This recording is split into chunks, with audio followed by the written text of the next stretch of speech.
नमस्ते दोस्तों, मेरा नाम आशुतोष तिवारी है और राइज अप एकेडमी के इस गीता सीरीज में आपका ढेर सारा स्वागत है। यह हमारी सीरीज का तीसरा वीडियो है। हमने पहली सीरीज में गीता में कर्म योग को, दूसरी सीरीज में किसी एक नए टॉपिक को और इस तीसरी सीरीज में फिर एक नए टॉपिक को हम डिस्कस करने जा रहे हैं। और मुझे उम्मीद है कि आप सब लोग गीता की सीरीज को बहुत पसंद कर रहे हैं, लोगों तक शेयर कर रहे हैं, लोगों तक इसे पहुँचा रहे हैं और लोगों की इससे हेल्प हो रही है।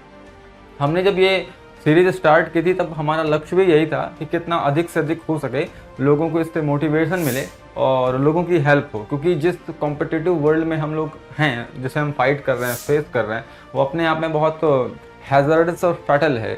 इतना खतरनाक है कि अगर थोड़ी सी भी स्लिप हो जाए तो इंसान कहीं से कहीं पहुंच सकता है।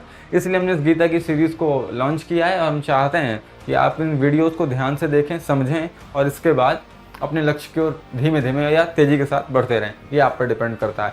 आज का जो हमारा टॉपिक है वो जिंदगी के लक्ष्य को लेकर के है कि आखिरकार जो लक्ष्य है और जो कष्ट है उनका अनुपात कैसा है, आखिरकार उनका चोली दामन का रिश्ता है तो क्यों है। आप अगर ध्यान से देखें, इस पृथ्वी में जब भी कभी कोई व्यक्ति होता है तो उसके जीवन में कोई कष्ट ना हो, कोई समस्या ना हो, ये नामुमकिन है। आप महान से महान व्यक्ति को देखें या एक तुच्छ से तुच्छ प्राणी को देखें, कहीं ना कहीं उसके जीवन में कष्टों की एक श्रृंखला जरूर मिलेगी। बट ये कष्ट कहीं ना कहीं उसे डिफाइन भी करते हैं, लेकिन डिफाइन तब करते हैं जब उन्हें ये मालूम पड़ता है कि आखिरकार इस व्यक्ति के जीने का लक्ष्य क्या है।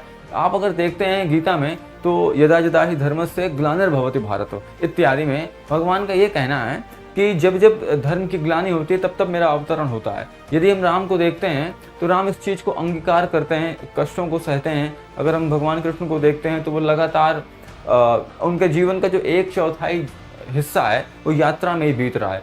लगातार वो यात्रा कर रहे हैं। भगवान राम है तो लगातार युद्ध कर रहे हैं, चीज़ों को देख रहे हैं। हमारे यहाँ और भी अंतरिक्ष अवतार जो हैं वो लगातार आपको संघर्षमय ही दिखेंगे, कभी भी शांति से आराम करते हुए नहीं दिखेंगे। मालूम पड़ा अवतरित भी हो गए और उसके बाद जो है महलों में नृत्य और सत्संग हो रहा है लोगों का, ऐसा बिल्कुल भी नहीं है। देखिए, लक्ष्य का सबसे बड़ा जो उद्देश्य होता है वो होता है कष्ट। अगर हम इसको और ठीक से डिफाइन करें तो ये मालूम पड़ेगा कि यूरोप में पूरा का पूरा एक समुदाय हुआ है जिसको हम एग्जिस्टेंशियलिस्ट कहते हैं। अस्तित्ववादी जो दार्शनिक हुए हैं उनमें कियरकेगार्ड, दोस्तोयेवस्की, काफ्का और फ्रीडरिक नीट्शे हुए हैं। तो इन फिलोसोफर्स का कहना था कि जीवन अपने आप में एक कष्ट होता है। Life is a suffering itself, but when we find a meaning in it we can justify our suffering.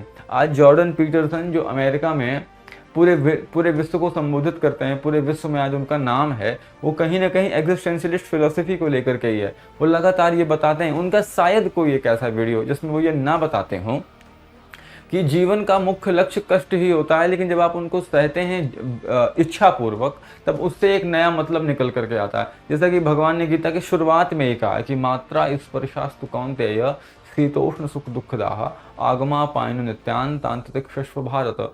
इसका मतलब ये है कि इंद्रियां और उनसे पैदा होने वाले सुख और दुख लगातार होते हैं। कभी ये इंसान को सुख देते हैं और कभी ये इंसान को दुख देते हैं, लेकिन जो व्यक्ति अपने लक्ष्य में लगा हुआ है, न सुख उसे परेशान करते हैं और न दुख उसे परेशान करते हैं। वो लगातार एक श्रृंखलाबद्ध, एक कॉन्सेंट्रेटेड व्यक्ति की तरह चला जा रहा है, अपने लक्ष्य में चला जा रहा है, अपने उद्देश्य में। तो एग्जिस्टेंशियलिस्ट अगर देखा जाए तो विश्व का सबसे पहला हमारे देश में ही हुआ है जिसने गीता कही है। ठीक है, व्यास जैसे लोगों ने जो महाभारत दी है, वाल्मीकि जैसे लोगों ने जो रामायण दी है, वो ये साबित करते हैं कि जिंदगी केवल फूलों की सेज नहीं हो सकती है, उसमें लगातार कष्टों का होना बहुत ज़रूरी है। लेकिन सबसे बड़ी समस्या ये है हमारे साथ में कि जब हम चीज़ों को टेकन फॉर ग्रांटेड लेते हैं, हमको लगता है कि सब कुछ हमें हमारी मर्जी का मिल जाएगा, सब कुछ हमें हमारे उद्देश्य का मिल जाएगा, बस सब कुछ एकदम फेरी टेल होगा। पॉसिबल नहीं है। अगर आपने एलिस इन वंडरलैंड पढ़ी हो, या आपने चार्ल्स डिकेंस का कभी कोई नॉवेल पढ़ा हो इंग्लिश लिटरेचर में, तो आप ये चीज़ बहुत अच्छी तरह से समझ जाएंगे कि ज़िंदगी जो है हर एक कदम पर आपके सामने एक नया मुकाम लाती है, एक नई चुनौती लाती है। उसका लक्ष्य केवल और केवल आपके व्यक्तित्व को निखारना ही होता है। अगर आपके जीवन में कष्ट नहीं है तो आपका व्यक्तित्व, आपका जो चरित्र है वो निखरेगा नहीं। एक बार रॉबर्ट डाउनी जूनियर से किसी व्यक्ति ने इंटरव्यू में पूछा कि आपकी महानता का कारण क्या है, आपके इस टैलेंट का कारण क्या है, इसका राज क्या है। तो रॉबर्ट डाउनी जूनियर ने कहा, पहले मुझे ऐसा लगता था talented is someone who has a lot of character. मुझे लगता है महान वो है जिसका चरित्र महान है। आप ज़रा सोच करके देखिए, मुझे लगता है कि आप दूसरा ताजमहल बना सकते हैं, एक बार फिर से कुतुब मीनार बना सकते हैं, लेकिन चरित्र बनाना उनसे भी ज़्यादा कठिन है। आप दुनिया की महान से महान कृति को संपन्न कर सकते हैं, लेकिन चरित्र बनाना इस दुनिया का सबसे कठिनतम काम है, और उसे बिगाड़ना वो चुटकियों का काम है। उसको बिगाड़ने में बहुत देर नहीं लगेगी, लेकिन उसको बनाने में इंसान को हो सकता है कई जन्म लेने पड़े। और ये सारी चीज़ें केवल तभी होती हैं जब आपकी ज़िंदगी में एक खास लक्ष्य होता है, एक ऐसा लक्ष्य जो चैलेंजिंग हो। बस यूं ही नहीं कि पड़े हैं आराम से, टीवी देख लिया, फ़ोन देख लिया, थोड़ी देर चला लिया, आपने राय दे दी, लड़ पड़े किसी से, कुछ भी हो गया और इसके बाद बस फिर कूद पड़े दुनिया में। ऐसा नहीं है। जब तक आपकी ज़िंदगी में एक महान लक्ष्य नहीं है, तब तक आपका चरित्र महान नहीं बनने वाला है। एक बात हमेशा याद रखिएगा, अगर आपके जीवन में महान लक्ष्य है तो आप उसका संघर्ष भी महान होते हुए देखेंगे और अपने चरित्र को भी बनता हुआ देखेंगे।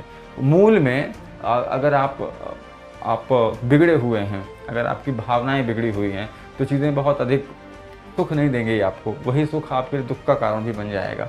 तो मैं ये चाहूँगा कि इन विद्यार्थियों को जो भटके हुए हैं, कहीं ना कहीं डिसकंसंट्रेटेड हैं, चीज़ों को इतने ध्यान से नहीं ले पा रहे हैं, तो उनसे मुख्य लक्ष्य, उनसे यही प्रार्थना होगी कि वो थोड़ा सा कंसंट्रेशन करें, थोड़ी से लक्ष्य पर ध्यान दें, ताकि चीज़ें बेहतर हो सकें। फिर मिलेंगे नेक्स्ट वीडियो में। Thank you so much.